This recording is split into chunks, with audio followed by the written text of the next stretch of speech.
Hello, everyone. I hope you're doing awesome. My name is Ali Mustafa, and I work as a senior developer advocate here at Postman. How are you folks doing? Give me a hi in the chat. Yeah. Hello, hello, hello. That's super awesome. You're going good? Okay, perfect. Okay, before we get started, let's do a little icebreaker. What I want you to do is tell me where you're joining from. I'm joining virtually from Mumbai. Tell me your city name. If you're joining from outside India, tell me, which country you're joining from. Till the time, I'll share my screen and set it up. By the way, I see already a lot of people energetic in the chat. That's how the energy should be till the very end of this workshop, because we are going to complete this and earn a certification. So yeah, let's get started. Okay, let me quickly go ahead and share my screen.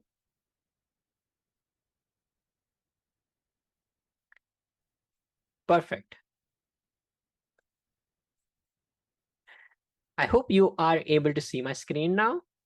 Awesome. Oh my God, the energy in the chat is super awesome. Let it be that way, right? Till the very end. Yeah, people joining from Delhi, Lucknow, Pune, Nasik, Nagpur, Chennai. That's awesome. Bengaluru. Perfect, perfect.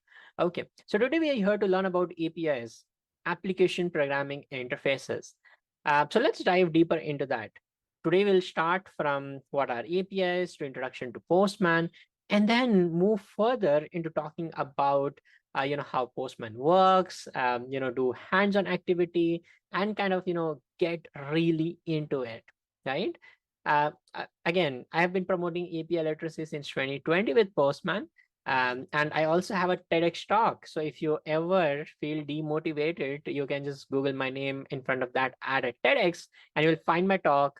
It talks about machine learning, way back in 2020. So yeah, that's about me. This is me speaking at different places. I wish we could click a photo like this, but you folks are joining me virtually. Don't worry, I travel to different places in person, and if you ever meet me, do click a photo. That will be our memory. So what is the end result of this workshop? The end result is that you get a digital badge, which is verifiable, and you get a certificate which you can add in your resume. So you learn about APIs and you get a free certification. What more do you want? Definitely, it is going to be an add-on to your existing resume. So that is, anything which you learn extra obviously never goes to waste. So yeah, that's in-house for everyone. But we also have some swag giveaways.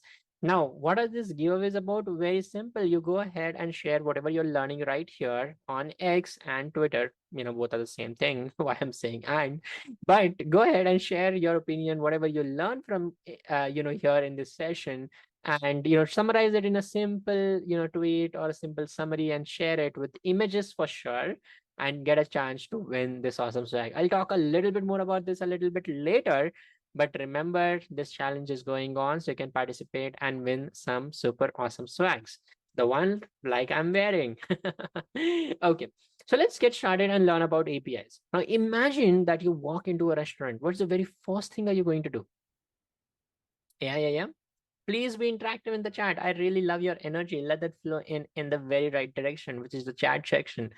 Yeah, it's overwhelming to see so many people chatting at once, but let's put that energy right there, and you realize it. Yeah. Go sit at a table. That's amazing. Yeah. Then what are you going to do when you walked into a restaurant? Directly shout that you want a biryani? No, for sure not. So you're going to grab a table and sit down. And what happens then? Do you directly go to the chef? Yeah, not really, right? Why? Because chef is in the kitchen, you're sitting on the table. So who facilitates this interaction between you and the cook? The chef, who is kind of building and building this awesome and sweet dishes for you. The waiter, exactly, you guessed it right? The wait person. Now the waiter, what they essentially do is they bring a menu to you. They tell you, okay, these are the things which you can go ahead and you can basically order from our restaurant. So if you're in McDonald's, you cannot order a vada pav. In Mumbai, vada pavs are amazing, better than anything else. But you cannot order that in McDonald's. So they'll have a set menu, right? You will have to go ahead and order from that, and then the waiter will take it back to the cook, get it ready, that okay, whatever you wanted, in this case you are looking for biryani. So you get the biryani cooked, presented in a very good manner, and then the waiter serves you that, right? So it's a very simple interaction of how waiter plays as a level of abstraction between you and the kitchen, which is the back end, right, where everything is getting cooked. You are sitting in a cozy AC, on a table with cushion, but the chef is not in that exact place. It's very humid, they are cooking stuff, and they are kind of working out. So absolutely, you don't want to kind of see that, you don't want to see what is happening behind the scene. So you are sitting on the table, and then the waiter enables that to work. Exactly how an API works. So imagine this waiter as an API, and APIs are the waiters of the internet. Okay, so they bring data from one endpoint to other endpoint, one application to other application, and enable the world to communicate.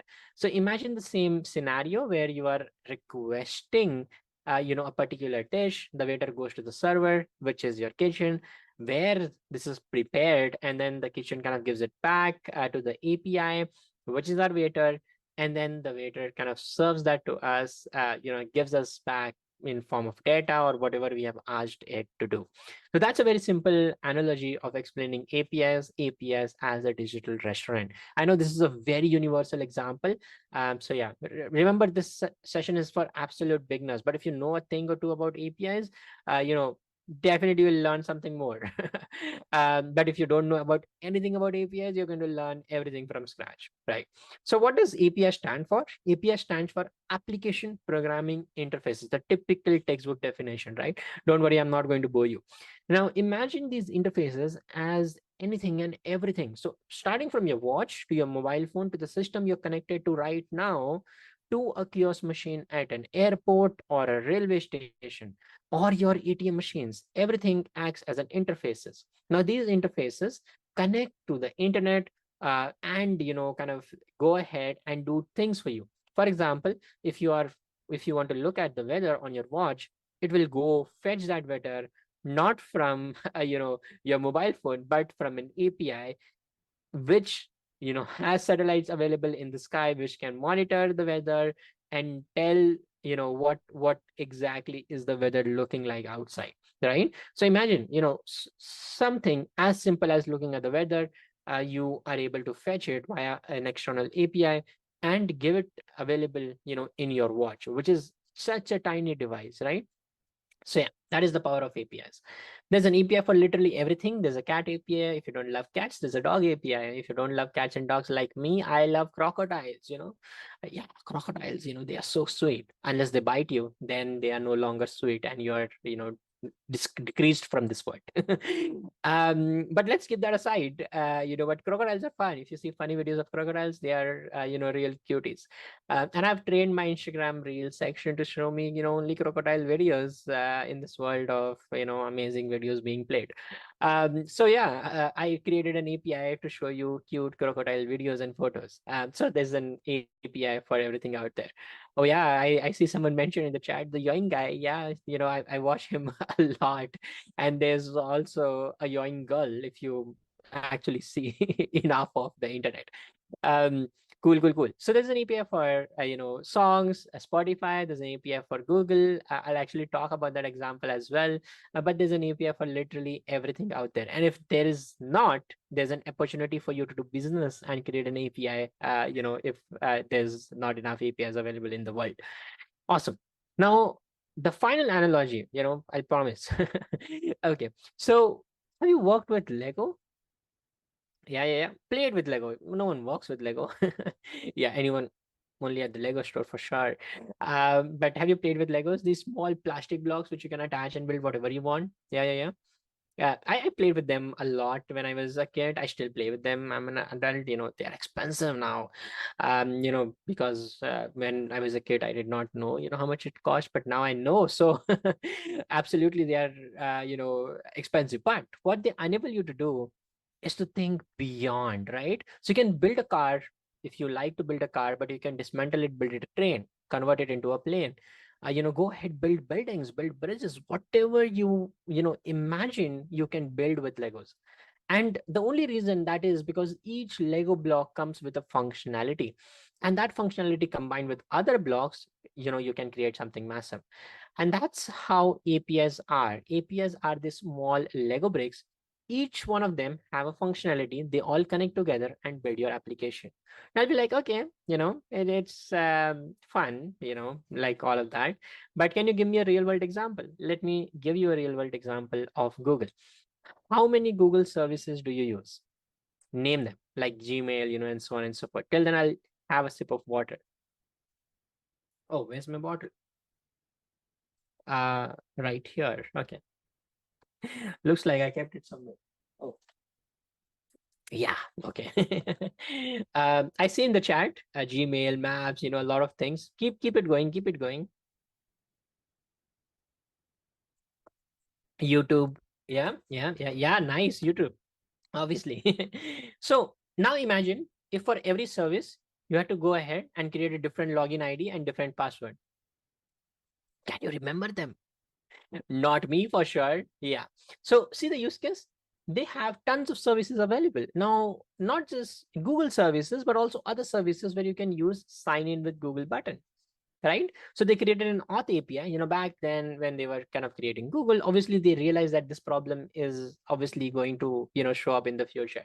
Now if they hard coded it, it would be very difficult for you to use that. But what they did was they created an API, an auth API, which enabled them to not just authenticate you to their products, but also enable other developers to use this API and put a button called as sign in with Google. Have you seen this button? I use it a lot because I don't want to remember passwords, who wants to. So I just remember my Google, email ID and password. And then I am able to sign in with Google anywhere and everywhere where I can see that button. So that's a very simple utility of how APIs turn into Lego play, Lego blocks and Lego bricks. Awesome. And I'll be like, okay, what is Postman then? Postman is an collaborative API platform. I focus and emphasize on the word collaborative. So our goal is to build a world where you're able to do everything with an API within one single umbrella. So you're not just able to design your APIs, test your APIs, mock your APIs, document it, and discover amazing APIs, but also do all of this collaboratively with your team. And that's what Postman is all about. Now you'll be like, why should I learn about Postman? Very valid question, because Postman is an industry standard tool when it comes to working with APIs. Postman is the tool you might want to use and you might have heard about. 98% of Fortune 500 companies use Postman. Companies like PayPal, Kroger, Philips, all of them trust Postman with their APIs. And not just them, but 500,000 plus orgs use Postman internally, with around 28 million plus developers. So yeah, it's a tool which is very well adopted in the industry. And you can kind of go ahead and walk around with it to know why. And we are going to do that in today's session. So let's not delay it further. Let's go ahead and open this amazing guide, which is a one-stop guide for all of you to go ahead and learn together via notes. So let me open this in a new tab, and you can see GirlScript summer of code. And this document actually contains everything for you. So what we are going to do is kind of pin that in the chat and spam it right now so that you all are on this page. If you're on this page, give me a thumbs up in the chat and I will know that you all are here.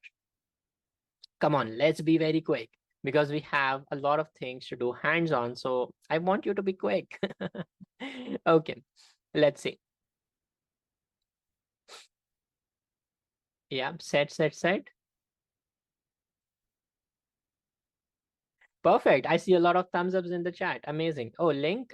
we have pinned it. We'll send it again in the chat. You can also remember the short link. So yeah, don't worry about that. Okay, let's go to step number one. Step number one is to go ahead and register as a student. Let's click on this hyperlink and it will open a new tab where I want to register myself as a student into the system so that I can get a certificate. Let's add our very first name. Let's add the last name. If you don't have a last name, you can use a dot. Let's add an email. Let's add country of residence, where you're joining or where you're residing from. So I can go ahead and I can select India. Are you enrolled in a university? If you're a student, obviously you are enrolled, so select yes. If you're a professional, you can select no and add your organization details. Let's add the university name, the URL, and add the course title, whatever you're studying. If you're studying computer science, add that. Year of graduation. So this is your expected year of graduation. If you're not graduated yet, absolutely fine. If you're going to graduate this year, in 2024, you can do a +1 and add 2025, just in case, right? Who knows? No, don't worry. Just add your year of graduation. That was a sarcasm. If you understand it, that's awesome. Okay, I'm going to crack a lot of jokes, not the funny ones, but the almost funny ones. Okay, how did you hear about us? You heard about us using workshop. If you want to receive updates from us, in funny way, subscribe to our newsletter and agree to the privacy policy. Awesome. So I hope you all have filled this form. As soon as you do that, hit that submit button and you will see a thank you page. Let's do it quickly. Yeah, everyone done? Everyone done? This is where we got that page from. Register in the Postman student program, the very first link. Let's hit submit. Awesome. You will see the thank you page. Let's keep that for a while and then we'll move further from there.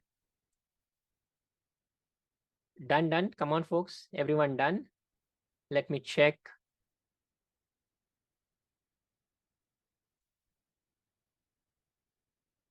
Perfect. That's awesome. Done.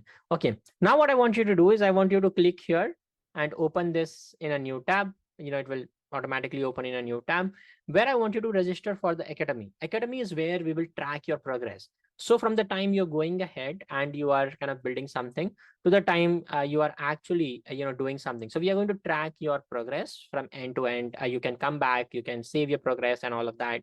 And that is where we will be awarding your badge. So let's make sure that you all are part of the academy. So click here and register for the academy. Now you have to sign in using Postman. So if you already have a Postman account, that is super awesome. You can sign in, but if you don't, then you can sign up. Now what I'm going to do is I'm going to use a Google sign in button. I already showed you that example, which is an awesome example. So I'm going to use this option, but feel free to use this option as well if you do not have a Google account, right? So some people use a different service. In that case, you can create a free account as well. So let me go ahead and sign in with Google because that is like the easiest option for me. So sign in with Google. Select the Google account.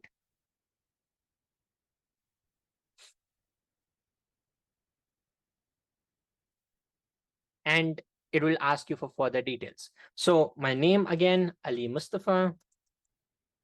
Your role is going to be student. Now, if you are, a developer, you can select that as well. Hit continue. And boom, you are shifted directly into the academy. Now, if you have used not this option, if you have used create an account option, then it might ask you to verify your email address using an email. So in that case, you can check your inbox and you will see the verification link. So you can verify your, email. But here we have used sign in with Google for the ease of it. Okay. So yeah, let's go ahead, click on student programs here. Okay, I'll wait till here. Okay, I know I'm a little fast, so I'll wait here. Let everyone come to this page and give me a thumbs up emoji, and then I'll move. Oh, how did I come to this page? Come on, folks, it's easy. I use this click here in the thank you page. How did I go to this page? Step number 1. You can see actually we have given step 1, step 2, and step 3. So yeah, please, do these steps. It's very simple. Step 1, go to this page, fill this out. you will then go to page number 2, which is thank you page. Click here and create a free Postman account.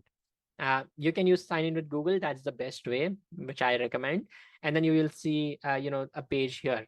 Okay, I see a lot of people thumbs up. I'm gonna move ahead. Okay, now click on student programs. You can see multiple options, but I will recommend you to go ahead and click on student programs. So once you click on student programs, you will see Postman API Fundamental Student Expert course. That is the course we are going to do today. So please go ahead and select this option. Okay, so go ahead and select this option. Awesome. Now I want you to click on start here button so that we all can get started and complete the course together. Cool. Let's click start here.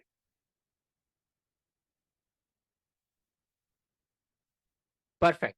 Now we are going to, you can see 0 of 1 completed. So we are going to complete this course together to earn the certificate. Okay.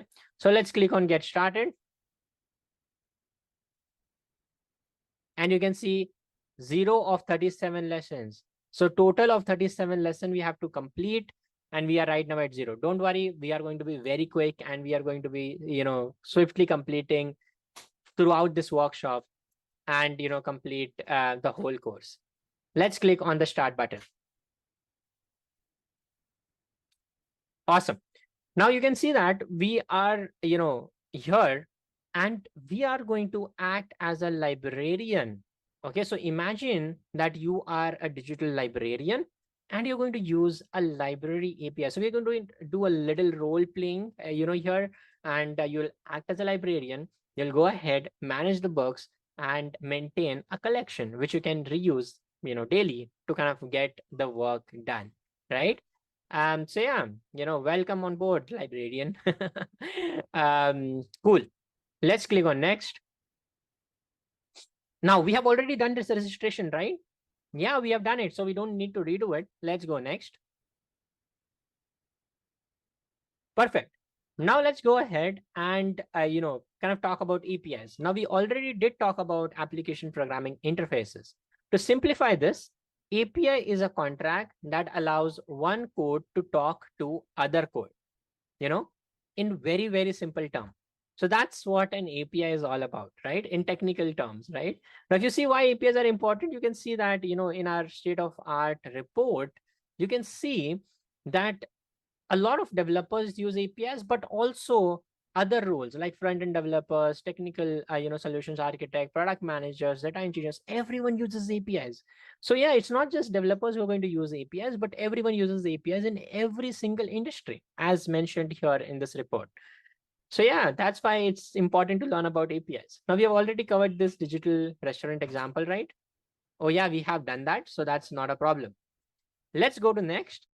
Okay, so there are different types of APIs which you can use. And obviously there are different architectures like SOAP, not the SOAP which you use to bet, obviously, SOAP architecture.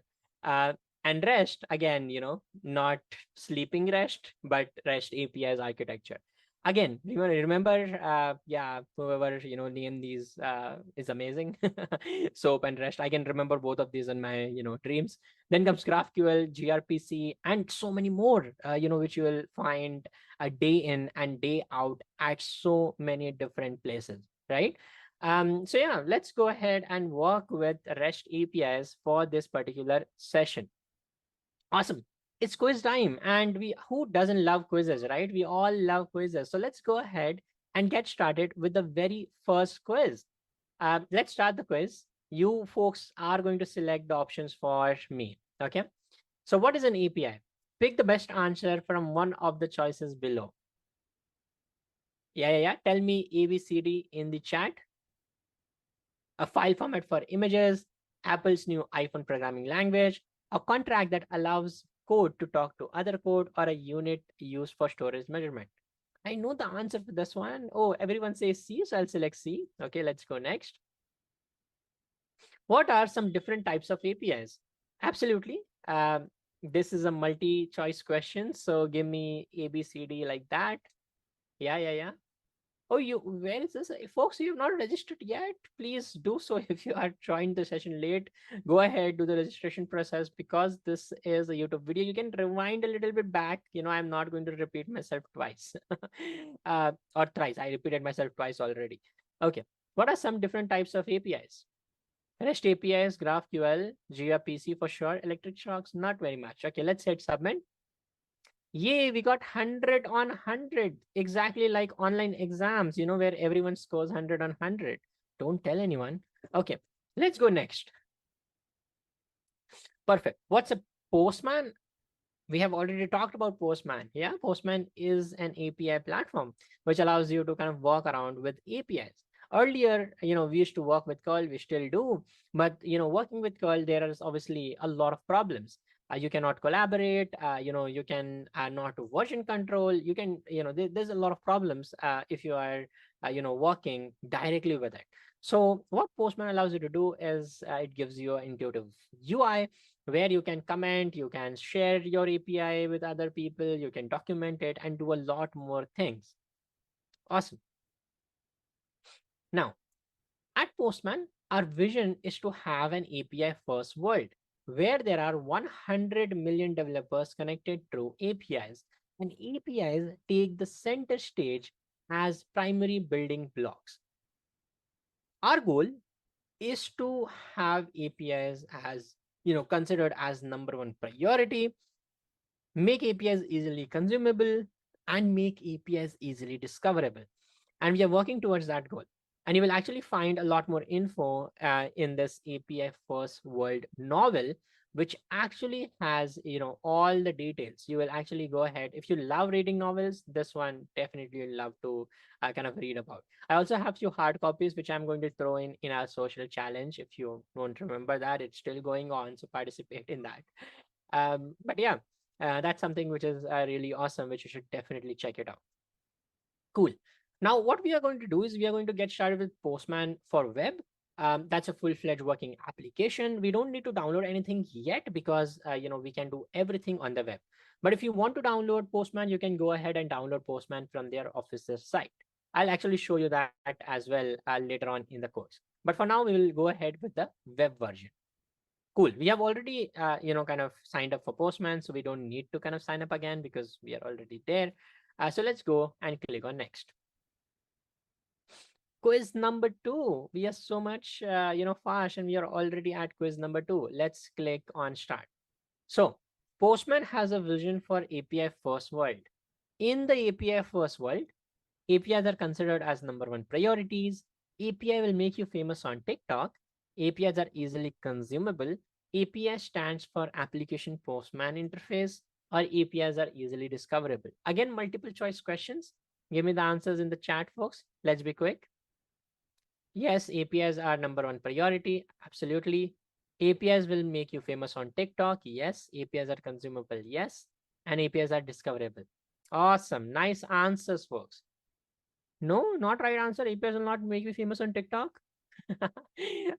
With my humor, yes, not on TikTok because it's banned in India, but Instagram, yeah, Instagram Reels. Uh, okay, let's hit submit. Okay, so we got one around. By the way, you can connect with me here, just below the certificate part. You can connect with me on different platforms. You remember this document, right? Yeah, we have pinned this in the chat. So you can connect with me on different platforms, and I share a lot of info there. So for sure. Cool. Awesome. Let's go next. Okay, so now we have to go ahead and create a workspace for our, library API to work, to kind of endpoint and document everything, right?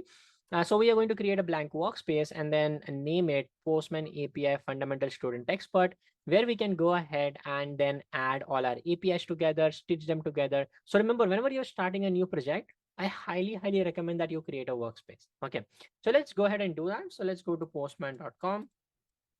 By the way, you can also click on the hyperlink, which is mentioned right here. Yeah, let's do that. Let's copy Postman API Fundamental Student Expert, the name of the workspace we want to name it. So remember, we are going to use two tabs. The one is Academy and one is Postman. So you can actually create a split screen and put both of them side by side. So you can actually kind of do things. Or you can, kind of do back and forth like I am doing, which is also fine. Okay. So how are we going to create the workspace? Right on the very top, you can see the workspace option.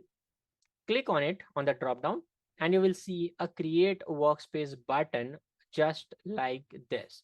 So we are going to use this button and we are going to create a workspace for ourselves. Let's do that quickly.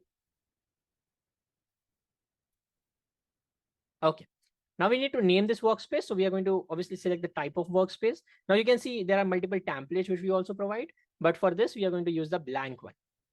Okay. Let's name it Postman API Fundamentals Student Expert.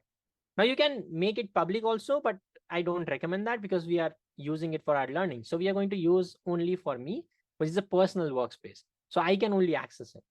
Hit create button and you are good. Awesome. Now, if you miss that, I'll show you again. You go to workspaces on the very top, click on create a workspace, select the option as blank, add the name. Where did I get the name from? Obviously from the academy, and pasted it right there, and that's done. Perfect. Now, what's a workspace? Workspace contains a lot more information. It contains collection, your environment variables. It also has history where it will show you all the APIs you have queried. So don't use dirty APIs. It will be there in history. You can delete them, but just saying. Okay. And you can also configure multiple elements if you're using, other elements apart from this. You can also configure that. Cool, cool. Perfect. Now that we have created the workspace, let's go ahead and create a collection. Now imagine collections are nothing but they store and help you organize your APIs. So whatever APIs you're going to work with, you can have multiple collections, you can have folders within collections. So consider collections as a way to manage your APIs. Now the easiest way to do that is using this plus sign or using this new button. But we are going to go ahead and we are going to use this particular plus sign. So let's go ahead, click on that plus sign and click on blank collection. Or you can click on new and also collection, both will work. But I'm going to use this option, click on blank collection. Now, what do I want to name it? I want to name it Postman Library API V2.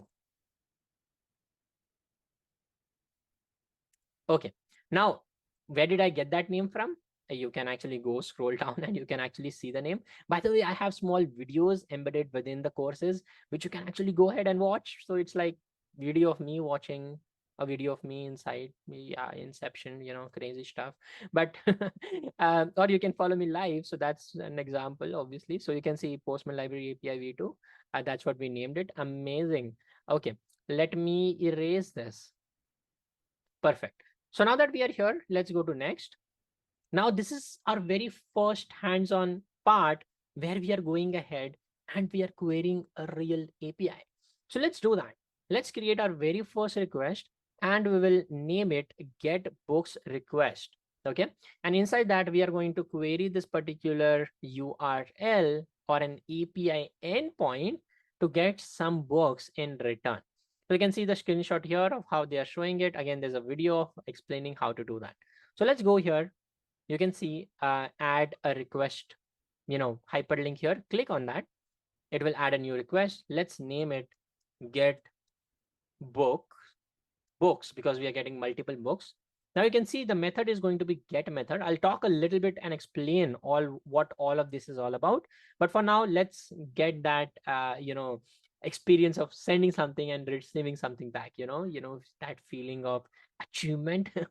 Okay, let's copy this URL. Make sure you don't copy any spaces. So you just copy the URL till the edge. Okay, let's paste that URL right here. Control S, please save every request, else you're going to have a hard time later on. So save this request and hit a send button. What you will see is a response with multiple books added right there. So yeah, very simple. We went ahead, created a new request via that blue button, named it get books, added the URL, hit that send button, and then what we receive is a response. So we click on the body and we can actually see the response of multiple books added And you can see it took 915 milliseconds to run that, and we got a status 200 okay as a response. So that's our aha moment that we achieved. We send a request, we receive a response, and we are going to walk around doing a lot more than this for sure. But yeah, this is our very beginning of the aha moment. Perfect. Did everyone get that? Yes, yes, yes. Give me an orange heart in the chat, folks. Come on, let's do this.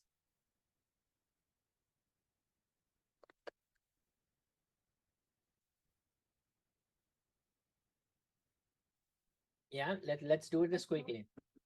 Perfect. How did I do this? It's very simple, folks. I just follow the instruction, nothing magic. You can rewind it and watch it if you want to, if you're not catched up yet. Yes. Okay. Perfect. Amazing. Okay. Now, what we did actually here, let me explain what we actually did here. Okay. So, few things. Let me divide this UI into 3 different parts, right? The part number 1, I'll make it green, this particular part, right? So now what we are doing on this particular part is we are building our request. Okay. So what we are actually doing is we are going ahead and building our request. So the very first thing what we are doing is we are setting the method. There are multiple methods which we can use: get, post, put, patch, delete. These are the 5 methods you need to remember. Get method helps you retrieve information. Post method helps you add information to the server. Put or patch method helps you to update information on the server, and delete methods helps you to delete information on the server. You remember CRUD operations? Yeah, or I call it CRUD because why not? Yes, CRUD operations: create, read, update, delete. So read is get method, create is post method, update is put or patch method, and delete is delete method. Then comes the URL itself, right? So the URL, where are you exactly sending this request? Then you will see more information which you can add. Like for example, you can add params, you can filter out, you can add authorization, you can add headers, you can add body, and you can add scripting. We will learn about all of them a little bit later. But once you send that request, you receive a response. Okay. So let me erase this line so that I can actually show you the response segment. So this is the response, and you can see in the response, you can see the body and you can see the test. So here we have not written any test, so we can't see any test, but we can see the body. And inside body is our data, which is exactly the gold which we are looking at, right? So we have all of these books which are getting returned, in the response. Now, one more important aspect is this. What is this? This is the status code, which basically means what happened with your request. So if the status code is 200, it basically means your request went successful. 200 family means success. So meaning 200, 201, 204, something like that. But if you get a different status code, for example, have you ever heard about 404? Yes, tell me in the chat. Have you heard about request, status code 404? Yeah. 404 not found, right? Everyone says that, yeah. So that's also a kind of a status code which tells that, okay, whatever you're looking for does not exist at this particular location. Okay, so you can see there are multiple methods. And then if you scroll down, there are multiple status code ranges. For example, 200 stands for success, 300 stands for redirection, 400 family stands for client error, and 500 family stands for server error. You don't need to remember all this because there are a lot of codes to remember. For example, 400 says bad request, 401 says unauthorized, a lot of them. So you can look at Postman and you can obviously hover over this and read what is happening and understand what is actually happening right there. Cool. Okay. Now, one more part which is remaining is the URL itself. So if you look at the URL itself is divided into multiple different parts. The very first part is the protocol, right? So you can have multiple protocols like HTTP, HTTPS, WebSocket. So the first part of the URL is the protocol. Now, the second part of the URL is what? The second part of the URL is the domain name or the IP address of where exactly are you querying, where exactly is your server located. Okay. And the last part is the path where exactly is your resource located on that particular server. Simple. So protocol, the domain name or IP address, and then the path where it is exactly located on this particular server. So a URL is made up of these three tiny details. I'll be like, okay, give me an example, a real world example. Let me give you a real world example. So let's go to google.com. This gives us the homepage of google.com. But I want to go to Drive. So I can add a / Drive and it will take me to Drive. I can add a / Maps. It will take me to Maps. I can add / Gmail and it will take me to Gmail. Oh, we saw the email which we registered on. Yeah, that's awesome. Okay, perfect. So you can see that path decides where you are going to be landed, right? Okay. I hope this was very simple, simple. Okay. Let's do a little quiz of our own. Okay. Now you're participating in the social media challenge. By the way, if you're participating in the social media challenge, you can actually see right here, you can actually win a lot of swags, but you can also see that we have created a little shortcut for you. So you don't need to remember these hashtags. You can just use the Twitter API to do the needful, and you can add your, learning there. Easy peasy. But also you can copy paste this and please do not forget to fill out this form because how will we know that you have participated in the challenge and how will we contact you? So make sure you fill out this form as well. So regarding a Twitter challenge, you are creating a tweet. Which method are we going to use? Yes. Post method. Absolutely right. Now you're going to retrieve information. Which method are you going to use? I want to retrieve your tweets, whatever you have tweeted. Get method, right? Exactly. Now if I'm going to update it, you made a mistake. You have the blue subscription, you're rich, I get it. So you're updating your tweet. Yeah. Put or patch method. Now if you're like me, I don't have Twitter blue, so I'm going to delete the tweet and retweet it, the easiest way. So delete method and then post method, right? Exactly. Amazing. My audience is intelligent. That's amazing. Okay, super awesome. By the way, the explanation of the URL segment, which I mentioned, which is right here. Cool. So this is what we call the request response pattern. We send a request, we receive a response. By the way, it's very simple. We already kind of documented it, so we don't need to go over it again. Quiz number 3. Now this one is going to be a little tricky. Yeah, because we talked about status codes and URL itself. Okay. You are given 3 blocks of text. Each block is a part of a URL request URL. Which of the answers is the correct? I'll give you some time to think about it. Till then, I'll sip water.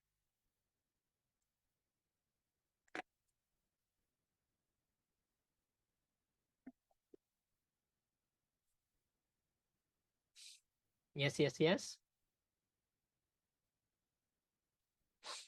The first one is protocol for sure. The second one is host for sure. But the last one is not proxy, it's path. Yeah, a lot of you guessed it right, but a lot of you did not. Okay. Next question. You are given a table of response status codes. Using only code ranges, choose the answer in the correct order. Oh, this is like, that Spider-Man meme, everything looks very similar. Yeah. You are going to tell me the answer because we are giving an online quiz. So yeah. Um, tell me. A, B, C, D. So the first one is success for sure, which eliminates A and C, but there's still also B, D, and E. Last one is 500, which is server error. So I'm going to go with the last one and hit submit. Perfect. We got 100 on 100 again. Okay, awesome. Let's go next. Okay, now let's go ahead and convert this URL into a variable. Because why do we want to type it again and again? If we convert it into a variable, we can reuse it. The whole idea of variable is to dry. Don't repeat yourself. Okay. So we don't want to repeat ourselves. We, instead of typing this URL again and again, let's store it in a variable, and we can reference that variable whenever we want to use that URL. Okay. So let's go ahead and do that. But we don't want to reference the path, right? The path is fine. We just want to reference the URL itself. Okay. So let's go ahead and do that. So let's go here, and I'm going to show you this. So, look very carefully. So what we are doing is we are selecting from M. We are selecting from M all the way till H, and then release your cursor and you will see set as variable.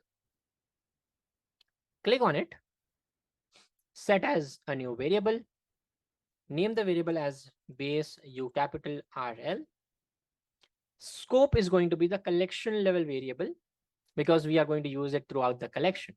Now you can select multiple scopes, but for our course, we are going to select collection level variable, hit set variable. Perfect. The variable is set. What we are going to do, before we hit send, we are going to save Control S, or you can use the button. Oh, sorry. Or you can use the button on the top right as well. So make sure you are saving it, saving the request. Okay. Send it. Everything works exactly the same. Why would anything change? Because, we just used, we just created a variable. I'll be like, okay, where is this variable? Remember the U is capital, okay, in base URL. Now, if you are like, okay, if you did some mistake in creating that variable, where can you edit it? You can go to collection name and you can click on variables. Okay. So again, I'll show you via drawing so that it's easier. So go to collection name and go to variable section. Now, if you click on the variable section, you will actually see the base URL available right there with the values as indicated. You can change the value and that will change it to across everything, across everywhere you're using that variable. Okay. So remember that. Easy peasy. Yeah, variables are actually lifesavers. You can use variables to do a lot of stuff, and we are going to use that, by the way. Okay, nice. So this is done. Where are my variables? You can actually see that, right? And you can make changes if you want to. Perfect. Okay, give me a thumbs up if you're till here, and then we'll move on to the next request, which is query params. Very interesting, very easy.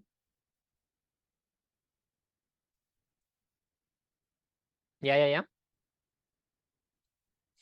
Okay, everyone is good. That is amazing. You folks are champions. Perfect. Okay. Now let's go ahead and see what are query parameters. Now query parameters are very, very simple. What they allow you to do is filter out details or tell the server more information, or tell the server more info, right? In a very simple way, they are a key value pair. So there's a key and then there's a value associated with the key. For example, here you can see we are mentioning the key as size, and the size is 500 by 400, which tells the server, okay, I want this particular photo in a landscape orientation and the size is 500 by 400.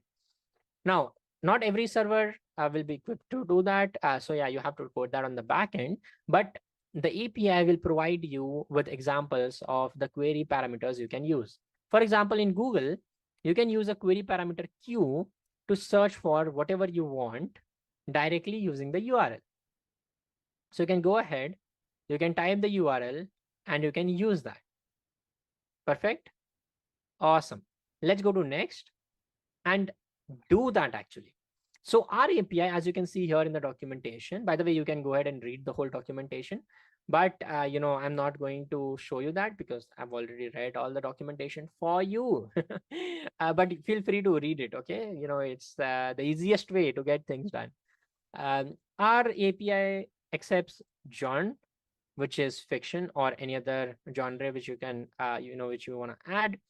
Checked out, which is true or false, meaning that if the book is available or not.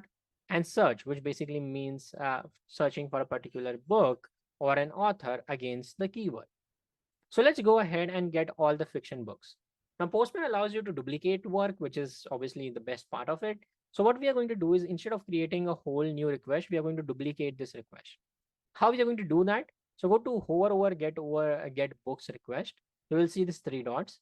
Click on it and click on duplicate. Yeah, again I'll show you.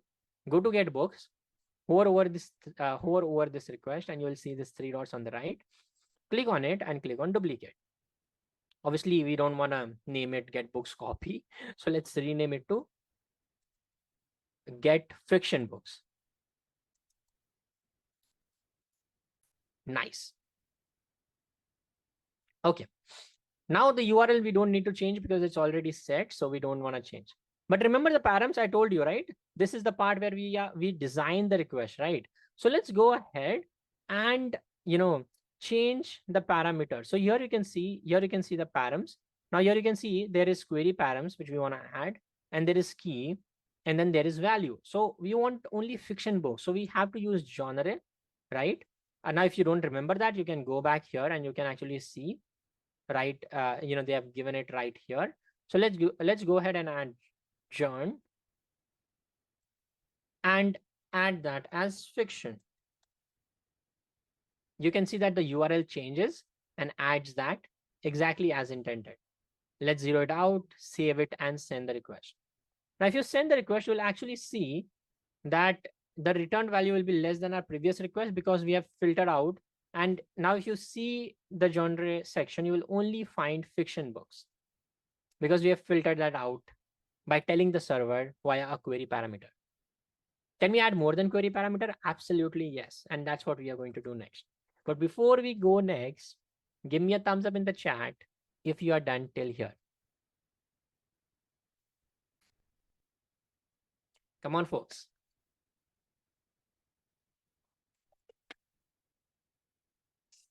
Yes, yes, yes.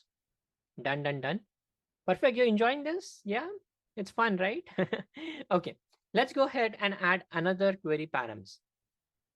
So the second query param we are going to add is checked out to check if the book is available or not. So let's go ahead and add checked out.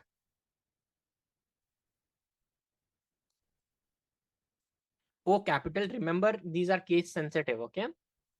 And here, what value what we want to see is we want to see only available books. So checked out value will be false. Let's save this and let's send that. Now you can see that there are two filters applied. One is the genre, which is here, and then checked out, which is false. And if you see, all of them will have both the filters applied. Perfect, perfect. Awesome. Let's save this request. Make sure you save it before you move further. Okay. Now, is there other ways of doing that?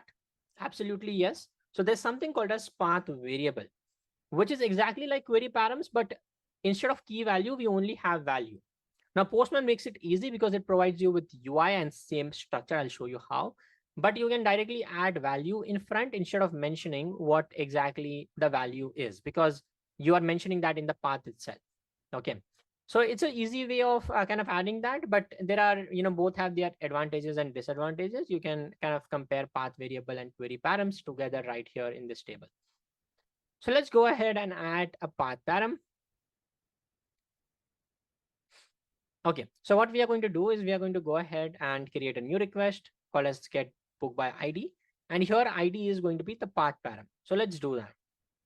Now here we have added two requests. Obviously the last one we duplicated, but this one we are going to add a new request. So how do you add a new request? You go to the name of the collection, go to these three dots and click on add request. Perfect. Now name it get book by ID. Awesome. So we save that. Now remember, we need to add the URL. So how can you add the URL? Do you need to remember it? Not really. We have used base URL, right? Remember? So you will open double curly braces and you can see base URL available. Let's use that / books. But here we want to use path variable. So now, because we are not using key value pair, you have to go add a / add : and add ID. Now, as soon as you do that, you will see the UI change and there is a new UI called as path variable. Now that is only because of Postman UI, which allows you to kind of do this exactly. And actually you can actually see it in action. So if you go here in console, you can actually see that the previous request we sent had a key value pair, right? There is a key, there is a value. Now console is on the bottom left, okay? It's hidden. You don't have to do that, but you can actually see. So let's send this now because we'll need to add an ID, else it will give me an error, okay? So let's give it an ID. So what is the ID we need to give? So here you can see in the academy, they have mentioned an ID. So let's give that ID as an input. Save this request, send it. And you can see we were able to retrieve that particular book, right? But if you look at how this request actually got sent in the console, you can see that there is no key value pair. ID was actually directly added. But on the previous request, you saw key value pair. So that's the major difference in both, in how both these requests are actually sent. Awesome. Okay, done with get books by ID. Give me a thumbs up in the chat if you're done. Yes, yes, yes. Done. Perfect. Quiz time incoming, folks. Quiz is incoming. Excited, excited. Okay, let's go for quiz. Quiz number 4. Query versus path parameter. Okay. So what type of parameter ID is below? Can someone tell me? Query or path? Very simple, very simple. A or B?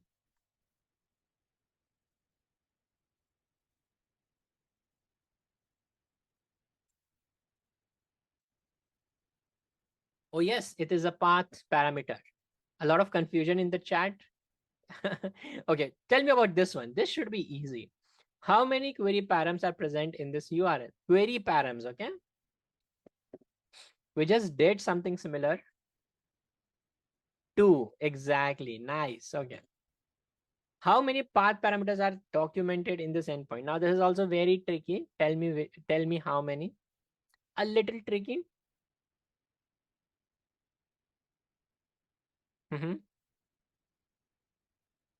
0. Yeah, because then you will have that double colon forward slash. Remember that? Yeah. Awesome. So we passed on 3 on 3. Less than a minute. Thanks to my awesome audience. Okay. Perfect. Now let's go ahead and add a book. So we have done read already. Now we will do create. And what else we want to do? Update and delete. So remember, full CRUD operation. So let's add a book. Now for adding book, we need to provide a body also, right? Because we need to add some data, obviously. So let's go ahead and add a book. Let's create a new request. So again, hover over Postman Library API v2, click on these 3 dots and click on add request. Let's name it add book. Cool. Now, before I type the URL, which method are we going to use for adding the book? Yes, yes, yes. Which method? Post method, right? Because we want to create something on the server. So we are going to use the post method. Perfect. Let's select the method as post. Now for the URL, what is the URL? Double curly braces open, base URL / books. Perfect. Save this and do a favor. Send this request for me. And tell me what do you see? It should be very straightforward. Send it and tell me what do you see? You should see an error message, a status code. Oh, someone said it rightly. It is 400. It says bad request. Why does it say bad request? Because the body is missing. We need to provide the body, right? We are making a post request. So we need to provide a body. How can I provide body? Remember last time I told you where are we cooking the request? We are cooking it right on the upper side. So here you can see this is where I can provide the body. So let's go ahead and click on body. Click on raw. Here it is already selected JSON, so we don't need to select JSON. And here we need to provide the details of the book like title, author, year published, all of that information. So let's get that from the academy. Now, if you scroll down a little bit more,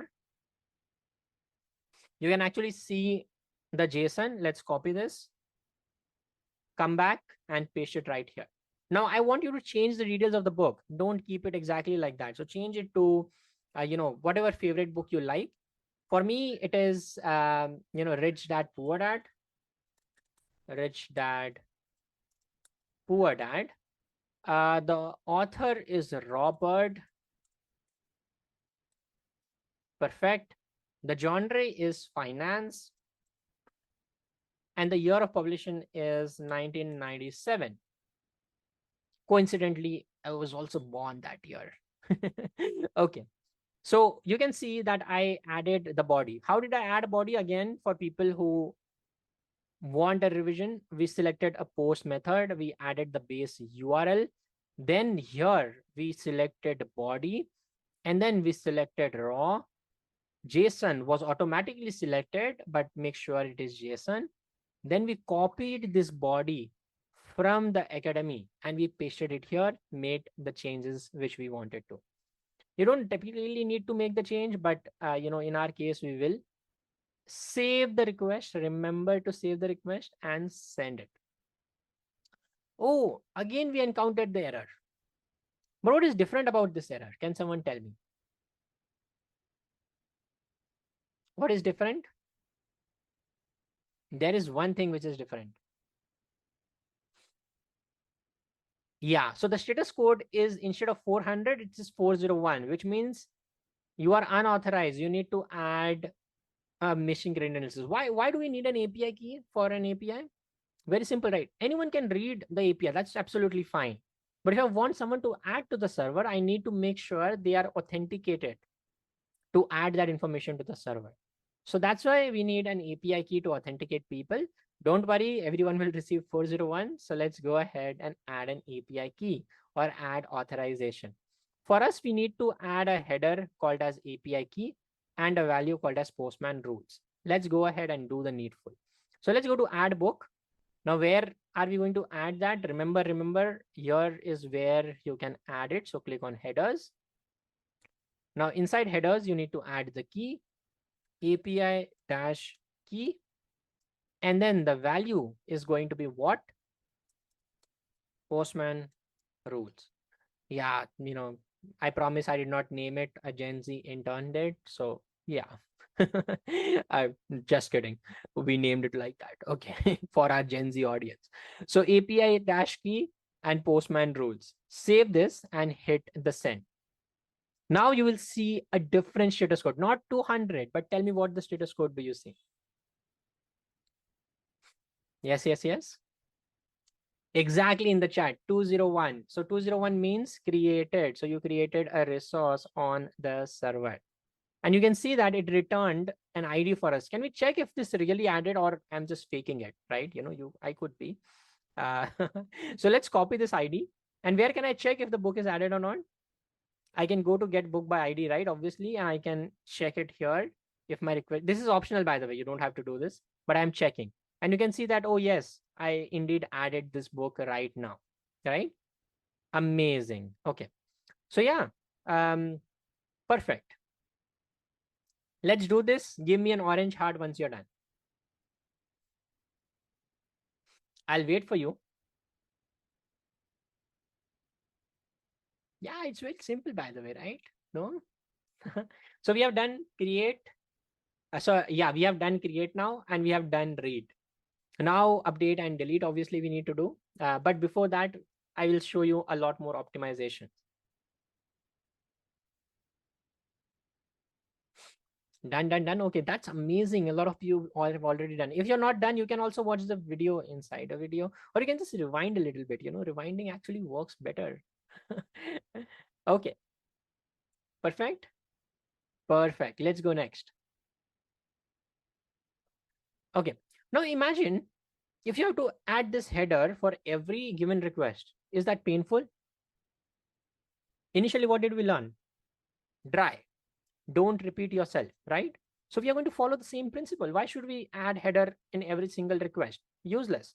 We don't want to do that. So let's delete this. click on this delete button, delete on this delete header and save this. And let's add the authentication on the collection level using Postman authentication. So let's do that. So here you can see, click on the name of the collection on the top and it will open an overview section like this. So click on the name of the collection, it will open overview like this. And here you can see authorization tab. Okay. So again, I'm showing you, I clicked on the name of the collection and then it threw me on the authorization tab. Now, once I click on the authorization tab, I can go ahead and set the kind of authentication I want. So here I need to set the authentication as API key. So let's select on the drop down, go and select API. It's a little in bottom. So let's click API key. And then I need to set what? I need to set the key and I need to set the value. So let's set the key and the value. What was the key, folks? Do you remember it? API dash key. What was the value? Postman rules. Yes, yes, yes. Exactly. Cool. Now, do I need to just go back or do I need to save this? I absolutely need to save this. So click on save.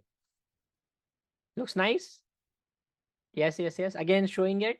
Click on the name of the collection. Go to authorization. On the drop down, select API key. Add the key, add the value and add it to header. Now, this will be inherited to all the requests. So you don't need to authenticate no longer because you have already done it on the collection level itself using Postman auth helper. Easy, right? Yeah. So here you can delete the header which was there. And if you click on the hidden headers right here, you will actually see this header added. Yes. Now, if you want to override this, you can use the authorization tab, but I'll show you that later on, not right now. Perfect.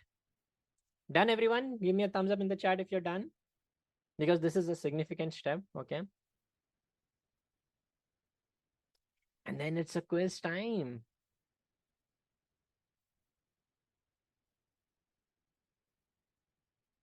Perfect. I see a lot of people done. Amazing.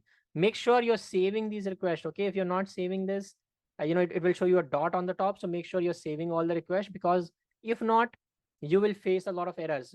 This is a complete, hands-on workshop. So we'll test you. You'll actually claim your certificate sending an API request. Exactly. Right. That much hands-on it is. Okay. So let's go ahead. We are done. Let's go next for our quiz. 2 questions. Okay, let's be quick. What could happen if you don't add authorization to your APIs? Select all the answers that apply. Your computer can explode. Your APIs will completely be open endpoints and anyone can access it. Unauthorized people will be able to access your data who shouldn't see your data. Bot should be able to flood your API with thousands of API calls. I see right answers in the chat. Amazing. I thought you're right. Yes, your computer is not going to explode. Yeah, I wanted to make a joke, but I'm not going to. Okay, let's click on the next question. You send this request in Postman and get this response code as 401. What is the error here? 401. Remember, folks, what is 401? We got that error. Path change, there's not enough space on the storage, storage space in the server. There are no issues. The request needs authorization. Yeah. Which one should I select? Perfect. Everyone says D. Let's hit submit. Wow. Oh, I got 1 out of 2 right. Why is that?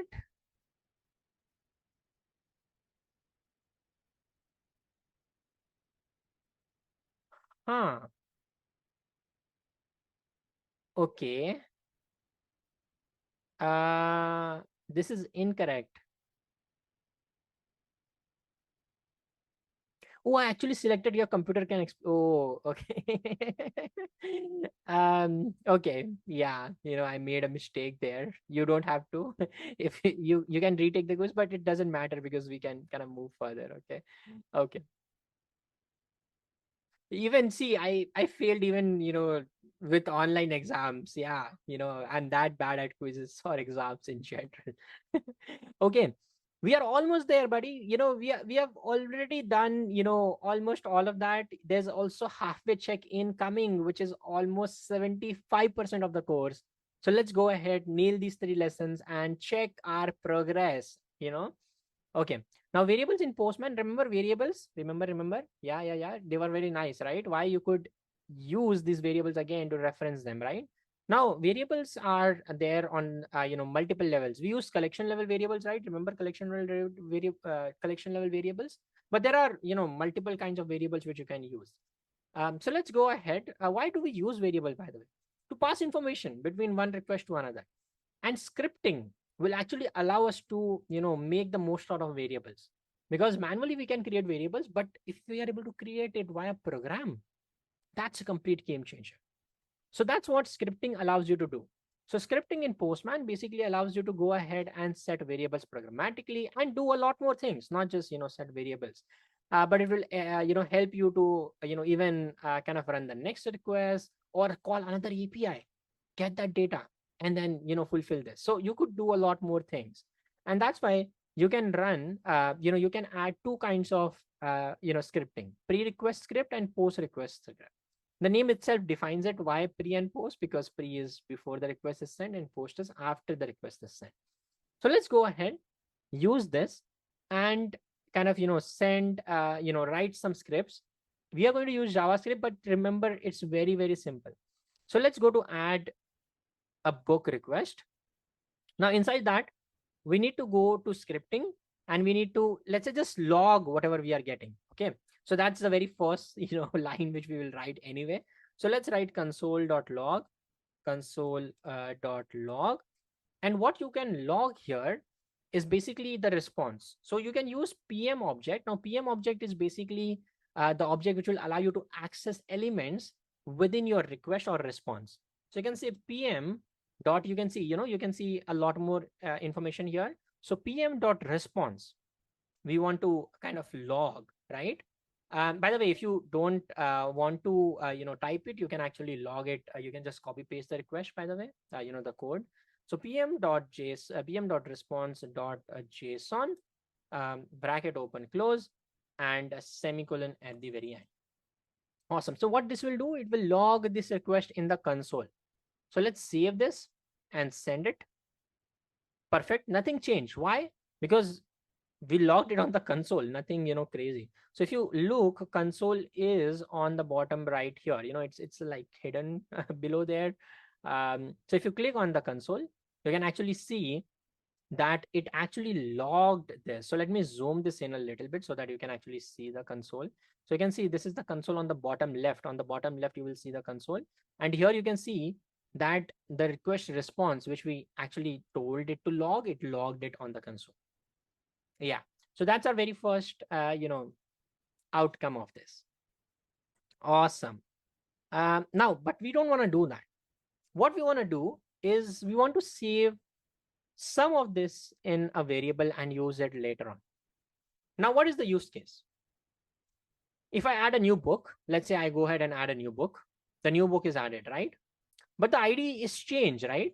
It is not the same as the previous ID because it's a new book. Now, if I want to check it, I have to copy it. I have to copy this ID, go to get books by ID and paste it here manually. Manual work, right? Why should I do manual work if I can program it? You know where I'm getting at? Exactly.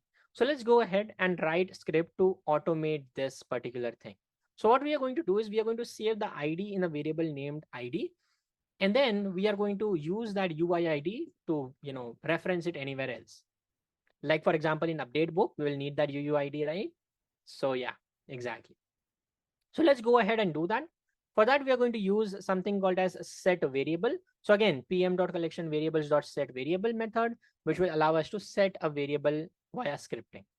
So let's go ahead and do that. The script is actually given to you, so you don't have to type it. So let's copy the script and save it in the post script tab. So remember, we want to add it in the post response. So script and post response, make sure you copy paste the scripting, which is given already in the academy.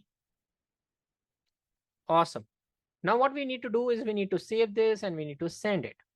Once you send it, Nothing will happen. Why? Because we did not do anything we did not log anything, we did not do anything crazy, but something happened. You'll be like, okay, did it really create a variable called as ID? How can I check? Yes, yes, yes. Come on, use your brains. I'm drawing it till then. I can click on the collection name. And then where can I click? Here. Variables. Exactly, my friends. Let's click on variable. And you can see this is the ID which was retrieved and now added right here. Now, where can I use it? Get books by ID. Let's go to get books by ID. And what I'm going to do is I'm going to replace this hard coded value by curly braces open, ID variable, save this request. And now whatever new book I add, I can actually see it added right here, right there. Yes or no? Is it fun? Absolutely fun. Yeah. Awesome. So yeah, don't repeat yourself. Now you can do a lot more things. You can save the title also and use it somewhere else, right? You can save other details also. But for our use case, we are just saving the ID. So again, people asking, where did I get this code from? Academy, folks, Academy. You look at the Academy. I added it in the scripting post response script, obviously. Now, if you go, you will create this variable called as ID, and it will update it right here. You can use it in get books by ID, or will use it further. Now, if you're done till here, you are amazing, because the very next part is we are going to test it, whatever work you have done till now. So we are at the halfway test. And now we are going to test whatever you did against a collection. Let's go ahead and do that. This is the same shirt I'm wearing. Okay, matching. Okay, let's go ahead and create a fork copy. Now, can someone tell me what does fork means? Till then I'll sip some water. Water is important, folks. Yeah, tell me, what does forking means?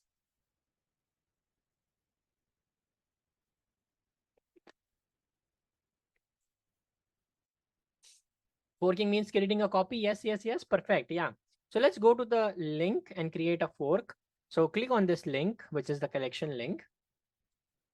And here you can see this is the test collection, which we are going to use. Click on the test collection. And what we want to do is we want to create a fork copy of this. Now, how can you fork it? You can fork it in one of the two ways. The very easy way of forking it is obviously via, these three dots. I'll show you that a little bit later. But other option is to click on this fork button right here on the right hand side top. Okay.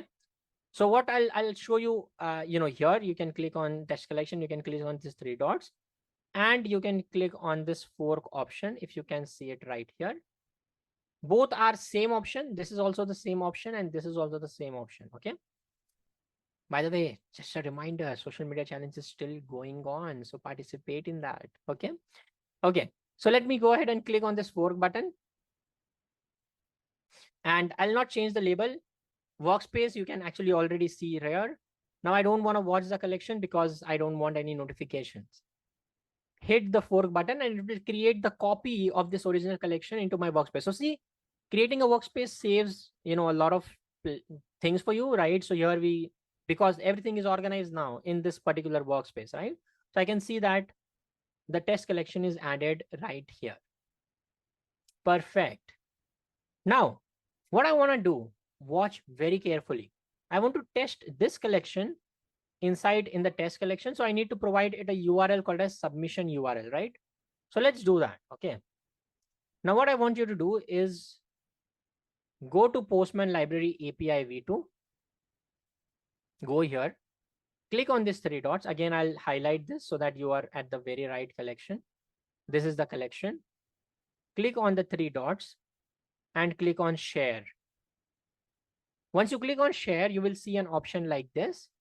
Click on via API.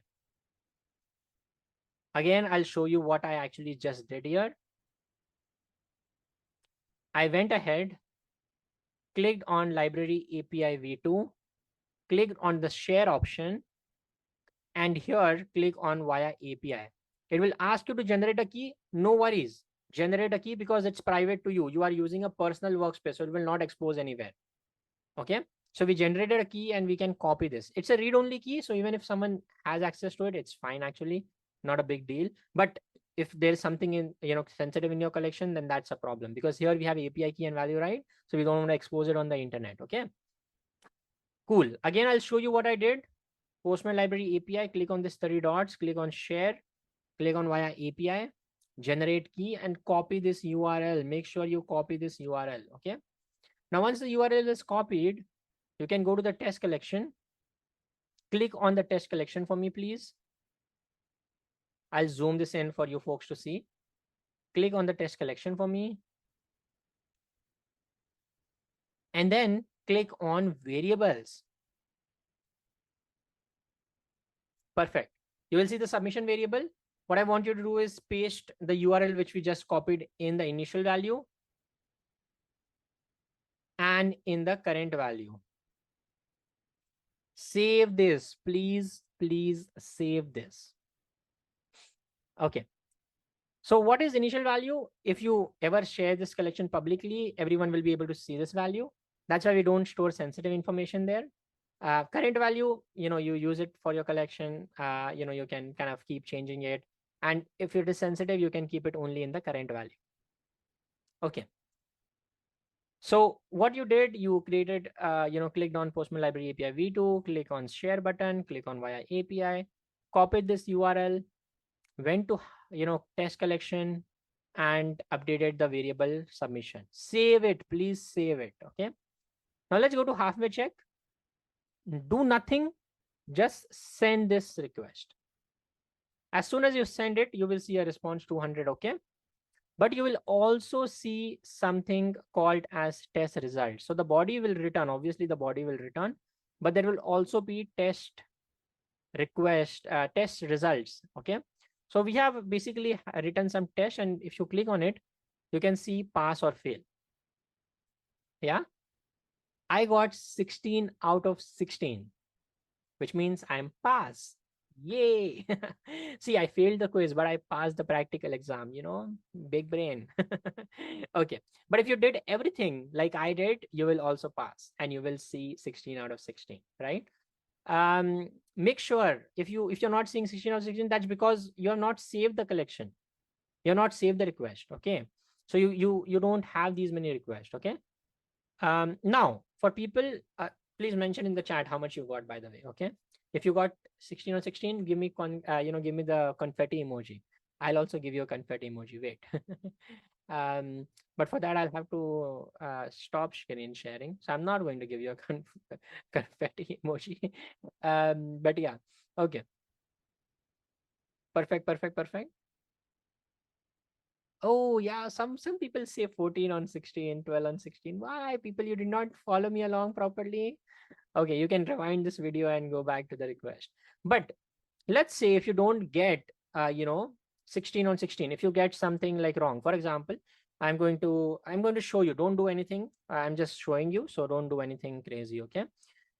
I'll show you how to troubleshoot it, right? So that is the way I'm showing you. So let's see if I go to halfway check, and if I have not done something right, you can see I'll see 15 on 16. And then it will tell me, if I click on failed, it will tell me what exactly is the problem. The problem is in this particular request. Okay. And it says check query params. Assertion error. There's also a fix provided, by the way. There should be two query params, John equal to fiction and checked out equal to false. Okay. So the problem is with these two query params, they should be genre equal to fiction and checked out equal to false. Okay. So I know this is where the error is. Okay. By the way, if you go in halfway check, you can actually see there is a Q&A, just below here. And you will also see there is a proper FAQ. There's also, the Discord channel, which is step number 3, by the way, here. Okay. So if you go here, you can see step number 3. We are talking about Swag just below, just up there. You can see the Discord server, right? But you can also join the Discord server from this URL. So if you go here, you can actually see here, and you can see the detailed FAQ. If you scroll down a little bit, there is a FAQ section also right here. And if you open FAQ, you can see detailed FAQ for each test, and you can verify which test you are failing. So here, here in the halfway check, I'm feeling fix. There should be 2 query params. So this is my test. Okay. I'm going to copy it exactly till there. I'm going to come here, Control F and Control V. And you can see what is the fix. Please make sure to set the query params correctly. Query 1 param is genre equal to value. Query 2 param is equal to checkout equal to value equal to false. Okay. Let's go here. Let's go to get fiction books by ID. Sorry, get fiction books. And here you can see genre. Oh, it's S extra. So let's remove that. And checked out should be false. Okay, let's keep it false.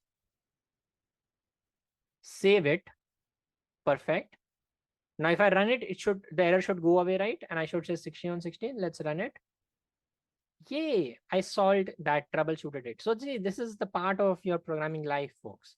You have chosen this. You have to choose in once.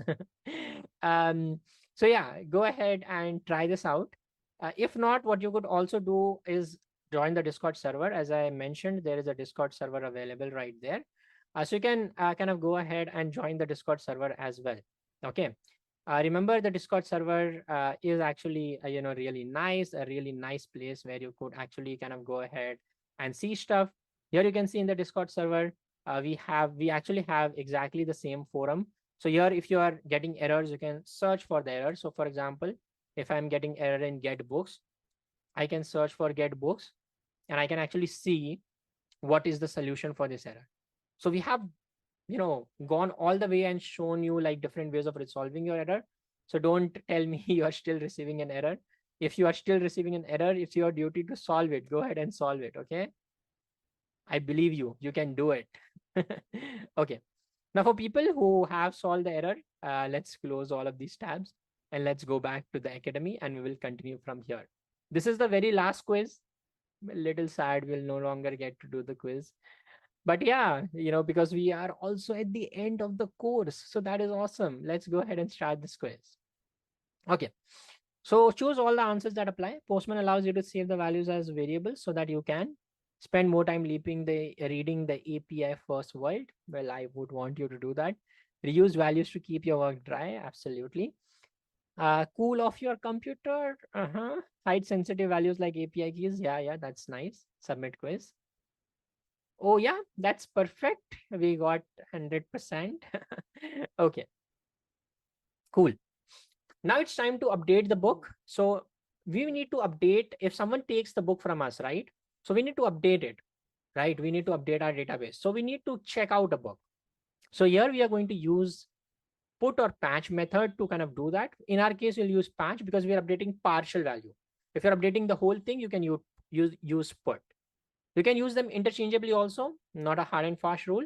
But remember, patch for updating part of the value, put for updating the whole body itself. Okay, let's go ahead and do that. I'm still seeing you're getting errors. Folks, don't post it in the chat. Go to the FAQ, solve it. You can continue, you can come back or continue from here. Okay, yeah.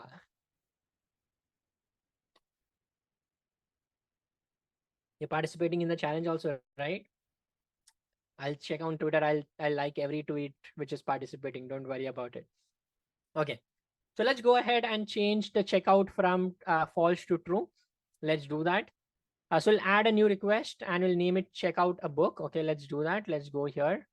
Let's add a new request in the Postman library API, not in collection test, because there we only need to do this. Okay, let's go here. Click on these 3 dots. Click on add a request. Name it checkout book. Okay. The URL, the method is going to be, I just talked about it. Tell me. Patch method. Perfect. URL. Now I don't need to repeat myself. Base URL is already here. /books. But remember, we need to update a particular book, right? So we need to provide an ID. How can I provide an ID using path variable? So add a / and you can see it is giving us a suggestion. So we can use that suggestion, right? Now what will be the value of ID? DRY, remember, don't repeat yourself. So value, do we need to manually provide it? No, we created a variable using scripting. So let's provide that. So let's add the ID variable right here. Save this. Should I send it? No, we need to add the body also, right? So let's click on body. We added the ID, made sure the ID is the variable name. Then we click on body, and then we are going to add the body.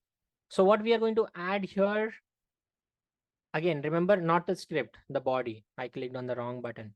So click on body, click on raw, and we need to add check, we need to update checked out, right?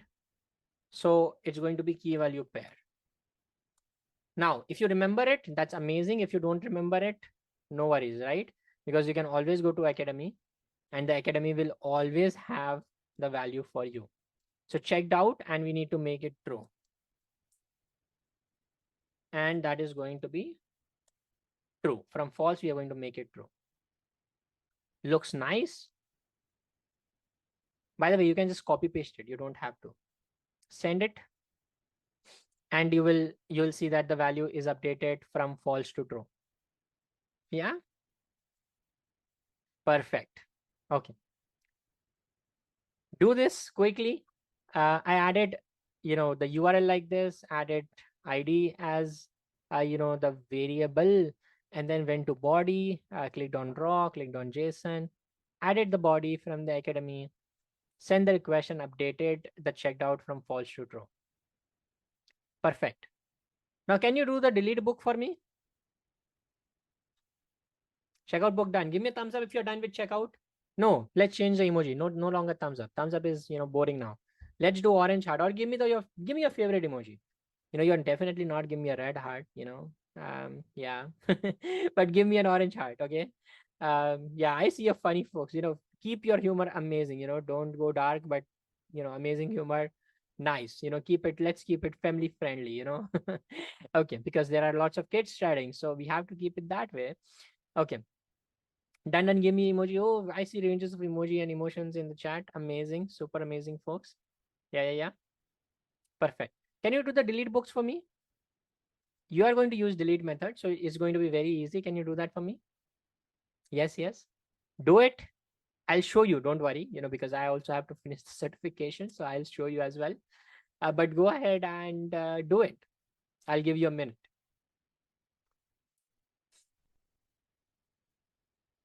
Yeah, I'm just going to look at the screen till you folks are doing it. It's easy, by the way, Remember, the social media challenge is still going on. You can still win this awesome t-shirts like these, zippers, whatnot. And fill out the form. Don't forget to fill out the form, by the way. By the way, we'll also run another challenge, which you can also participate. So you got 2 chances to win, I'll talk about this challenge a little bit later. And we'll update the winners right here, by the way, okay? Awesome. Okay. Done. Oh, few people done. That's amazing. Okay, let me do it. So checkout book. After checkout book, we need to add a delete book. So let's go ahead and add a new request. 3 dots. Add request. Name it delete book. Method is going to be delete, obviously. The URL. Let's see what the URL is on the Academy, because I don't remember. Okay, it's exactly like the checkout. Okay, let's copy this. Copy paste it. It's fine. Or else you can type it also. It will give you in suggestion also. The ID will provide the variable ID, which we kind of, set earlier. Cool. Let's send this. Remember, the method is delete, okay? We did not receive anything, and we got the status code as 204, which is no content. Okay. If I send it again, will it delete it again? Yes or no? It should give us 404. Exactly, because it does not exist. We deleted it already. Perfect. So we are done. We are done till here. We are done with 95% of the course. Why I'm saying this? Because go to final check and run the final check. Go to checkout, collection test, and in final test, final check, run it. You will see that 22 out of 28 is passing. Click on failed, and you will only see the skill check request remaining. So only 6 remaining. We passed 22 because of checkout and delete book, right? So we passed more. and we can see 22 out of 28 tests are passing. And you can actually see, if you see error like this, type error, cannot read the property, it means the request is not there. Okay. Now, if you don't trust my word for it, you can actually copy this. And, I told you, I have, the Discord server is very helpful, right? So if you copy this, and if you go to the Discord server itself, let me show you there. Here you can, paste it, and you will see this error. And what it says is the request is not present, right? Exactly, the request is not present. Let's make it happen. Okay. Let's go back there, and let's add these requests and make it 100%, 28 out of 28. Okay. So how did I check that? Final check, by the way, final check. Okay. In collection test, just run it, nothing else. You don't have to make any changes because we already set the variable, perfect.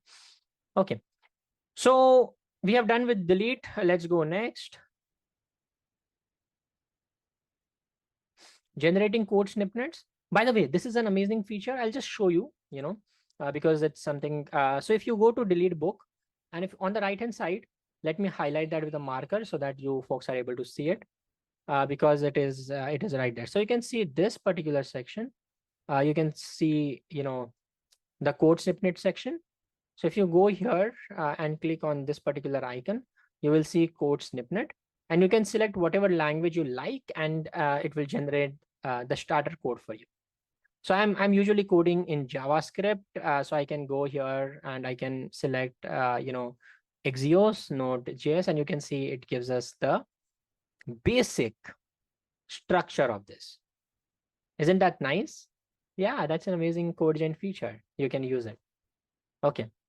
Let's go back and go to skill check. This is the final item. We are almost hitting 2 hours mark, 20 more minutes to go, and we'll finish the course before that. Can you imagine it? Yeah, nice, right? Okay, let's do that. One API call and 6 stars. Let's go. We are ready. I hope you all can do the simple CRUD operation which they are asking you to do, right? Let's go ahead. So the scenario changes. You are in a movie theater. Now we are no longer a librarian. We need to spice things up, change the roles. So from librarian to you are now a movie goer. So you are maintaining a movie theater API. So what you want to do is, take a poll to understand, who are their favorite actors. So you're going to kind of, add a new request called as skill check. So task number 1, make the request called skill check, added under delete book. Okay. Now the order of request is very important. So make sure all the requests are in this order. If it is not, you can drag and drop them. Okay. But what we need to do is we need to create a new request below delete book. So let's go here, add on, click on these 3 dots and click on add request. Name it a skill check. Okay, nice. Now what I need to do inside this request,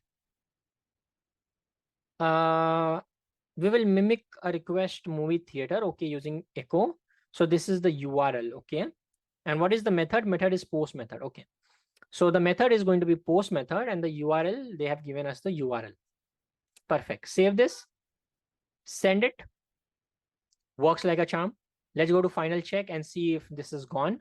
The first one it should be gone. So let's hit send. And you can see that the first one is gone, which is 23 out of 28. 5 more to go. Perfect. You can now see there is like, fix available. Like, they are telling us to fix, but we don't need to because we are going to fix it ourselves. Okay. Perfect. So let's go to skill check. The first part is done. Task number 2, add a query parameter called as movie name. Okay. Query parameter, movie name in capital, and set it to your favorite movie. Okay. That's easy. So let's go here. Query parameters, you folks remember, right? So params, inside params, there is query params right here. And then we need to add a key and we need to add a value. This is inside the skill check request. So make sure you're adding it inside that. Okay. So what is the key is movie name. Oh, not name, and name of the movie. What is your favorite movie? For me, there are a lot of favorite movies. I really like comedy movies, and the previous one, Priyadarshini types movies. I like Hera Fairy, Fir Hera Fairy, Welcome, So I'll say welcome. Okay, let's clear this drawings. Looks good. Save this and send it. So echo, technically what it does is it just returns back whatever we send it. So you can see in args we send movie name, so it just returned that back. So Postman Echo basically does that, just FYI as your information. Okay. So we added this, we saved this request. Let's go and check final check. Second should also be marked. Amazing. Second is also marked as pass. 24 out of 20. Now I'm not going to create suspense. I'm going to do all of that and then, do the final check. Remember, if you're failing it, you can check the error message and go and actually troubleshoot it on the Discord server. I've already shown you that. And FAQ, which is also mentioned right below here. Okay. Perfect. Okay. Task number 2 also done. Task number 3. Simplify the request by replacing the URL with the collection variable called a skill check base URL. Okay, that's a big name. So let's copy it instead of making a mistake. So I'll copy this. Now I need to change the skill check URL from M till the H to skill check. Okay, you know the drill. We have done this before. So copy from M till H, set as variable. New variable, name it whatever they have given us, collection level variable obviously, and set as variable. Remember, I'll show you once again how to do that. From M, copy all the way till H, like we did earlier. Oh, make sure you are copying till H, okay? Till H, set as variable, set as new variable, not base URL, okay? Set as new variable. Whatever name they have given us, I got this name from right here in task number 3. Scope is collection level and set it. Once you set it, make sure you are saving it because that is very important. And now if you check the collection name and click on variables, you can see this new skill check, base URL added, which is amazing. Okay. So the base URL is set. Perfect. Now I need to use API authorization. So I need to add a movie theater API key as a student expert and value as a skill check. Request level using, so remember, very key detail, request level. Okay, we don't need to set it on collection level because that's a different story. So how do we set a request level authorization? Can you help me figure that out? Exactly. Yeah, so let's click on this authorization tab and do the needful. Click on authorization tab. I don't want to inherit from parent because they have told me to set an API key itself. So check API key. Let me zoom this out a little bit. Okay, so what I did, I went, selected authorization type is API key because that's what they have told us. There is going to be key and there is going to be value. So let's add key and value. Key is what? Key is a student dash expert and value is skill check. Okay, so student dash expert and value is a skill check. Okay, perfect. Let's save this request and let's send this request. Looks nice. Okay, perfect. Let's clear all the drawings and this looks awesome. Now let's check final check one last time. We need to add 2 more things and then we are done. So let's go ahead and add these 2 more things.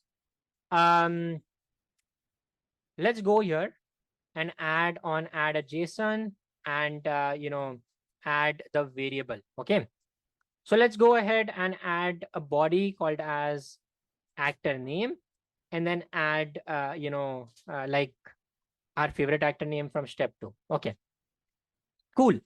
So before doing that, I'm really thirsty, so I'll sip a little bit of water. But remember, you can easily troubleshoot it. You can easily do all of that. We are still 15 minutes to go to 2 hours, which means we are finished way early, by the way. Okay, how awesome that is. Okay, now let's go ahead and quickly do that. So go to skill check, go to body. Again, we need to click on raw and add the body. Now the body is going to be the actor name itself. So double quotes. I guess actor name, actor will be, small and name is capital. So let's add actor name. and the value is going to be your favorite actor. So in welcome, my favorite actor is Akshay Kumar. So let's add that right here, save it, and send the request. Cool. So you can see that in the data, we can see Akshay Kumar added, which is awesome. So now we need to only do the last task, which is task number 6, where we have to go ahead, set a variable using post response script. Okay.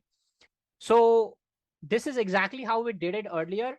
So we need to go here and add a script in post response script. We need to save this favorite actor name, which we just added, as a variable called as favorite actor. Okay. And name it. Okay. Now I'm going to show you a little bit of trick. It's a little secret. Don't tell anyone. So you can see this floating window right here in the scripting. You might have seen it earlier in scripts. Yes, yes, yes. Click on it. That's called as postbot. It's our AI assistant. Now you get it where I'm getting at. It's our chat GPT, which can help you to do a lot more things. So let's do that. Let's clear all this drawing, and it will help us write the script. Please don't tell anyone, I have teach you this secret. So what we need to do is give a prompt. Now I have designed this course in a simple way that you have the prompt ready. So you're going to copy from write a script till the very end, copy this, and paste that right here in the postbot. Now remember, this is the postbot symbol, okay, right here. And it will open, go to next, and add the prompt. Prompt I copied from Academy, hit, hit run. And it should technically solve that for us. Okay, let's see if it does. So it has added that for us, and that's perfect. Okay, that is exactly what we were looking for. Does it make sense? Yeah, it is same, right? By the way. So thank you, Postbot. Say thank you to Postbot. Thank you, Postbot.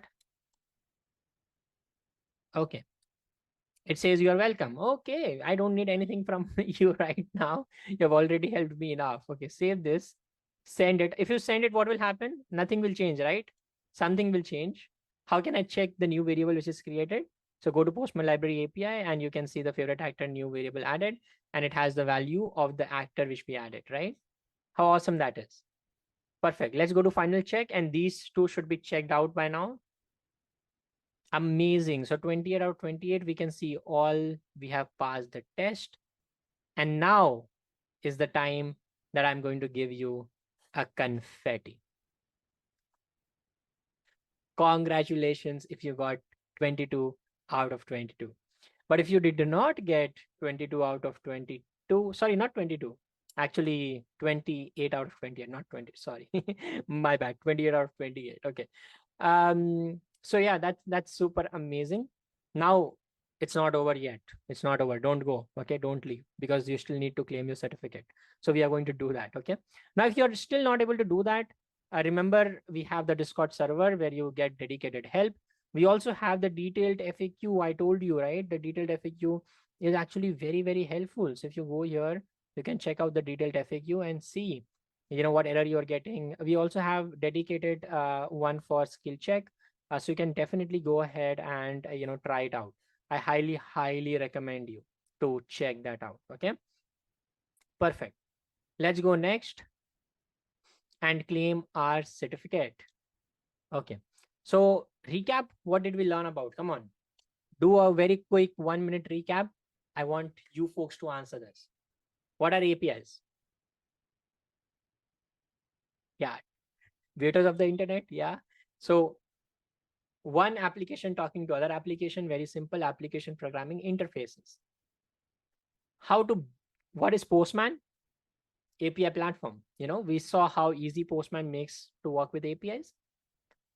How to build API request, methods, URLs, multiple methods, URLs, right?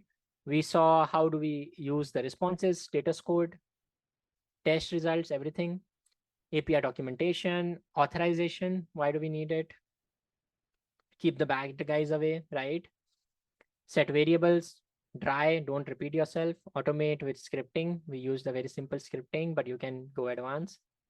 Generate API code snippet. Obviously, we saw that as well. Remember, you can connect with me, right here, and the challenges are still going on. So participate in that. I'll talk about Student Expert Challenge just after we claim our badge. Okay. So all the requests are in this order. Yes, looks good. Now what we need to do is we need to copy this. Okay. We need to copy this body. So let's copy this body. Go to the final check. Go to the submit request in the collection test. So let me use the pen and highlight it for you folks. So this collection test collection, inside that you need to click on the submit request, and inside that click on body, click on raw, obviously because we want to add the body right here. Click on raw and then paste the body from the academy. So where did you copy the body from the academy? Right here you can see the body which we just copied. It is unique for you, it is unique for each one. That's why I cannot share my body with you. Okay. Yeah, send this. Remember, this will be logged because unless and until you unlock this, it will not work. Okay. So let's save this and send it. Once you send it, you will see congratulations, the lesson has been completed. It is marked completed. Now, if you come back here, you can actually see that, your lesson will be unlocked now. You can see, you can click on next, which is perfect. Let's click on next. Yay. Now it's time to claim our badge. Still, we have not claimed our badge. We are almost there, Okay. Let's claim the badge.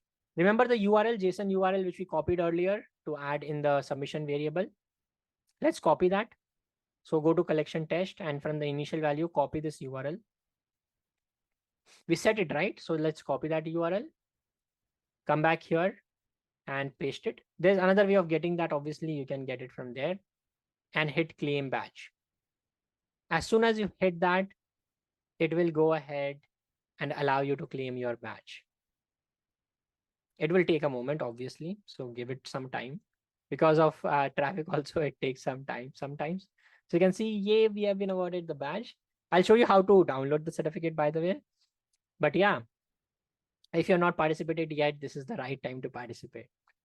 By the way, we are also running the Student Expert Challenge, right time to talk about it as well.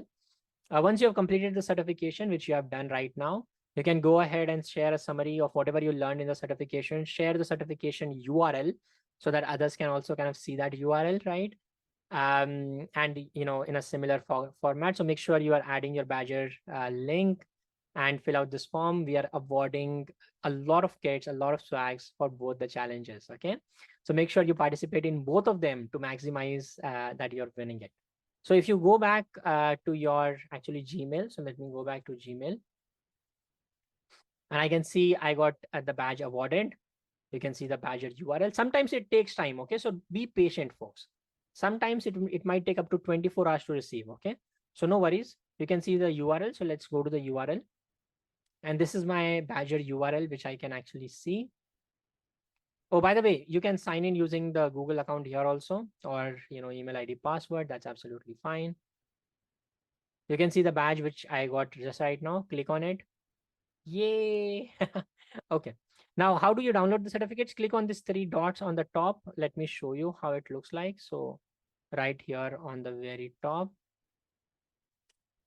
click on these 3 dots and click on print certificate. And you can see actually the certificate with your name on it. Remember, you can hide this email, so it's not a problem. You can hide that if you have privacy concerns. Go to your account setting and hide it. But yeah, this is your digital badge. You can share it directly using the URL, and I hope you enjoyed this workshop throughoutly, right? Now, one more thing before you leave, please leave amazing feedback for me. Start the survey. Tell all about what you liked, what you did not like, how difficult it was, how easy it was, and finish the survey for me. Please do the survey. Very important for us to know. And if you really loved my teaching style, feel free to go ahead and connect with me right here on different platforms. I keep writing amazing stuff on LinkedIn. I make amazing reels on Instagram, and I rant about stuff on Twitter. So you can choose the platform you want to connect with me, on, and connect with me. Thank you so much again, once again, for joining and doing this completely with me. Remember, we'll announce the winners right here and on the social challenge. By the way, I've added plugged in an amazing opportunity right there. If you want to participate in a hackathon, it's something which you can actually participate in as well, uh, completely for free. So yeah, before I go, I'll give you all a heart for staying throughout, the workshop, and a confetti for all of you who completed the certification. If you're still experiencing error, don't worry. You can go ahead and you can clear it out and get the certification. Thank you so much for tuning in. Have a happy rest of your day, and bye bye.